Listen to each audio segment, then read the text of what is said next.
Hey, Lauren here. Let's talk about how to get yourself a husband, or at least how to get yourself a husband in the 1950s. The other day, I was scrolling through Twitter and I came across this article, and I knew immediately upon seeing it that I wanted to make a video about it. I saw the headline and I was just like, yes, this is what I'm talking about. So apparently this one woman, Kim Marks Kaczynski, probably butchering that, she bought this magazine from 1958, I guess at some secondhand or thrift store, and there's an article in it called 129 Ways to Get a Husband, and I've gone through the entire list, and it is just gold for several reasons. Number one, they were based AF in the 50s. They just did not give a damn about maybe seeming or actually being kind of sexist. But what's also interesting is that a lot of this information is, I think, still correct even today. Now, whether modern feminism will acknowledge that it is correct is a different story, but I was just kind of impressed at the lengths these ladies were willing to go to land themselves a man. That being said, though, there are some things in this list that I think are just a terrible idea. Like, now, in the past, you just shouldn't do if you don't want to seem like a crazy person and maybe get kidnapped. But yeah, I thought it'd be a fun time for us to go through them together. No promises really of whether these things will actually get you a husband, but since we're talking about it, what actually is really useful for getting yourself a spouse, either a husband or a wife, that's a comprehensive savings plan. And that actually brings us to today's sponsor, Noble Gold. Did you know that diversifying your investments is kind of like building a sports team? Or so I'm told. I don't know sports, but each asset can play a different role. You have offensive players, assets that make gains and pay dividends, and you also, equally importantly, have your defensive line. These are assets that are going to protect the value of your investment. There's a 5,000-year-old asset that's seen off every world crisis there ever was and actually thrived. That is gold and precious metals. It's the oldest hedge against inflation and disaster, your stability insurance. And if you put it into an IRA, you even defer the tax on all the gains until you retire, so you get compound growth on everything. That can add extra thousands of dollars to your fund over the years. You'll have the stability and peace of mind that you've made the right choice. Take out an IRA with Noble Gold, and along with their first-class service, they're also gifting a 1/10 ounce gold bullion American Eagle coin. To find out more, go to their website, www.noblegoldinvestments.com. Again, that is noblegoldinvestments.com, or you can also call them at 877-646-5347. So again, that's noblegoldinvestments.com, or call them at 877-646-5347. A big thank you to Noble Gold for supporting these videos. They've been a sponsor for a while, and it is just so appreciated. All right, so let's get into the good stuff. This list is broken down into several different categories of exactly how to ensnare your man. The first category is where to find him. Where to find this unsuspecting fella whom you will attach yourself to. And again, a lot of these, they actually still make sense today. They're just kind of, I would say, basic. Get a dog and walk it. That's always a good way to meet people, especially if you go to a dog park. This next one, I don't suggest. It says, have your car break down at strategic places. Ladies, don't do this. This is the kidnapping I was alluding to. I don't know how you just magically have your car break down, but also you don't know if any eligible bachelors are just gonna happen by to come and save you. So I would give that one a miss. This one I love, attend night school. Take courses men like, because ladies, we all know, men and women, we don't like the same stuff in school.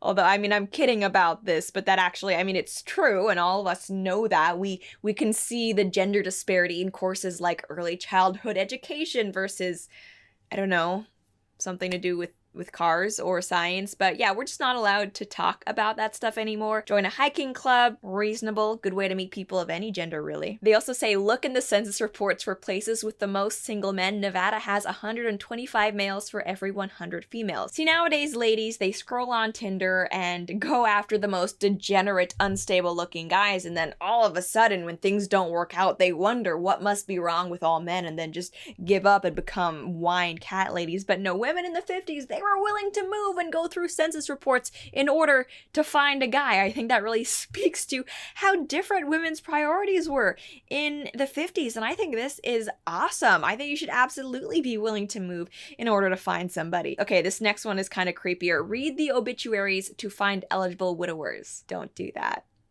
If there's an obituary in the paper, it also means that someone recently died, and I don't think their left behind spouses are necessarily looking for a hookup. This one is strange. Number 17, be friendly to ugly men. Handsome is as handsome does. Okay, and no, let's talk about this seriously though.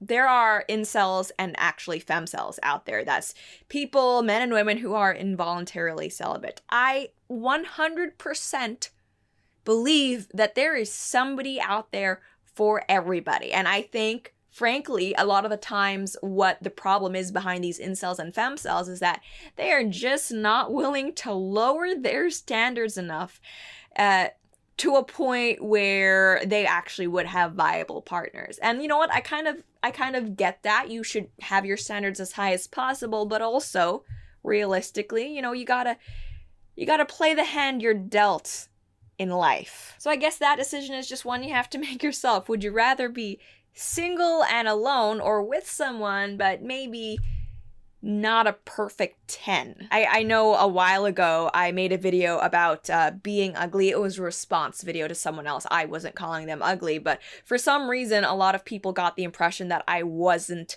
saying that looks affect dating. I absolutely do acknowledge that looks affect dating. My position is simply, and it has been for a long time, your looks will not end your dating life, period. I mean, I watch a lot of those like medical Marvel shows where there are like conjoined twins or people with really rare and honestly gross deformities, and guess what? A lot of the times those people are married. I watched an entire documentary about these conjoined twins that like they were attached at the head and they still had boyfriends. So if you can't find someone to be with, it's not your looks. Maybe your looks aren't helping, but ultimately it's you, just either your standards or your personality that's to blame.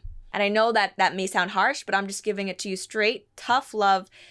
I'm trying to help. Number 19, do not do this, women, or anybody. Get lost at football games. Go to all reunions of your high school or college class. There may be widowers there. Really hitting the widowers hard. 24, oof, this one is, they're being blunt here. Don't be afraid to associate with more attractive girls. They may have some leftovers. Oh my goodness. But I love how self-aware they are. I mean, these ladies, they called it like it is. And, if any of you have grandmas or great grandmas who were alive and dating during this time, I mean, if they give you dating advice, just take it. These ladies know what they're talking about. Don't room with a girl who is a sad sack and let her pull you down to her level. I love it. The next section of tips is how to let him know you're there. All right, so we have found your eligible bachelor. We've sabotaged our car in a dark alleyway and he's just happened to come along and ask us if we need help. This is how we make sure that he doesn't forget about us, ladies. Forget discretion every once in a while and call him up. What? A lady calling up a man? How scandalous. That's actually interesting though, because I know even today there are some guys who don't want women to ask them out, and there are some women who won't ask a guy out. Generally speaking, I am someone who doesn't do the asking out, but with that being said, I have in the past taken the initiative to ask a guy out when I thought he wasn't getting the hints enough. What do you guys think about that? Do you think it matters? If you're a girl, have you asked out any guys? If you're a guy, are you okay with a girl asking you out? I want to know. Curious. 35, make a lot of money. Just doesn't matter the generation, doesn't matter the gender, always a good step to get attention, I suppose. 39, this is crafty. This is actually a good idea even now. Have your father buy some theater tickets that have to be got rid of. This is good. You can kind of like ask someone on a date, but it's like, oh, it's just convenience. I have these, I don't know, want to go maybe have an amazing time and connection and get married. It's a casual way to ease into things. 40, stand in a corner and cry softly. Chances are good that he'll come over to find out what's wrong. All right. So I'm going to be real here.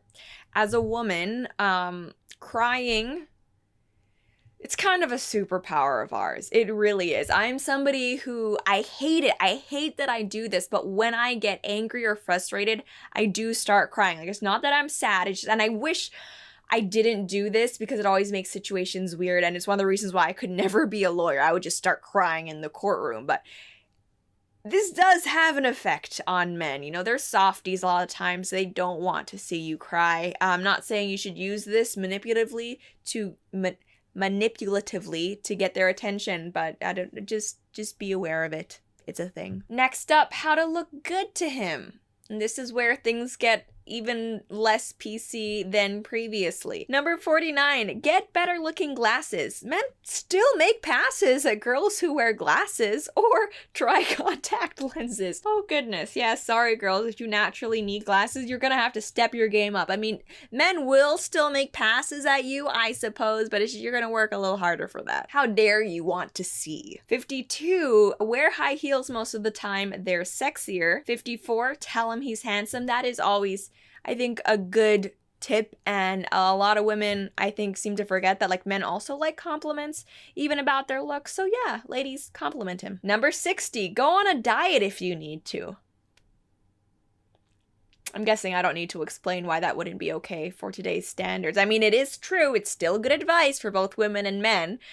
You know, if nothing else, you'll have more confidence and you'll feel better, and people around you will pick up on that. But yeah, you can't tell people now as dating advice to lose weight. That's gonna get you in trouble on Facebook. 70, don't be too fussy. Good advice. 71, stick to your moral standards. That's something that we like literally never hear nowadays, unless you're, you know, kind of religious. But yeah, moral standards are important while dating. 72, don't whine. Girls who whine, stay on the vine. Oh gosh, feminists, they'd be mad at this. And then the last section that I want to go over is how to land him. So you've met him, you've gotten his attention, you're looking good, skinny, and healthy for him. Now, how do you seal the deal? 86, when you're out strolling with him, don't insist on stopping at every shop window, ladies. I know as women, we're gonna be drawn to all of the shopping things, but you can't let that distract you when you're on a date. And I'm making a joke about this, but I am one of those people who, when they go shopping for one thing, end up coming out with like 20 things. 104, if he's rich, tell him you like his money. The honesty will intrigue him. I don't know if that's true. Oh, 105, this is a good one. Never let him believe your career is more important to you than marriage. This is literally the opposite of what women are told nowadays. And it's funny because think about it. Which is easier, to find another husband or another boyfriend or another job? I mean, unless this is just, you know, someone you've been on a couple of dates with, gone out for maybe like a month or two, it's way easier, in my opinion, to find another job. But for some reason, you know, with careers and everything, it's like we treat our relationships, or we're supposed to treat our relationships as disposable, but be more committed to our jobs, which is so ridiculous. Like, for some reason in feminism, that's what's empowering. But I mean, your job isn't going to give you children. It's not going to be there for you when you're sick and when you're not able to perform. It's not going to take care of you unless you give something back to it. So it's really just, it's a really raw deal that so many women and people in general out there have made, setting family aside for work. And it makes me sad, honestly, when I look at how many people have gone down that path. 107, clip and mail him a funny cartoon that means something to both of you. This is like the 50s equivalent of tagging people in memes. Honestly, and it's funny because I think that tagging people in memes is a love language, and I am someone who does do that. You know, if you're my friend, or especially Liam, I send him memes all the time, but it's kind of sad because, you know, like any other love languages, meme tagging is not always reciprocated, and Liam is not the type of person who reciprocates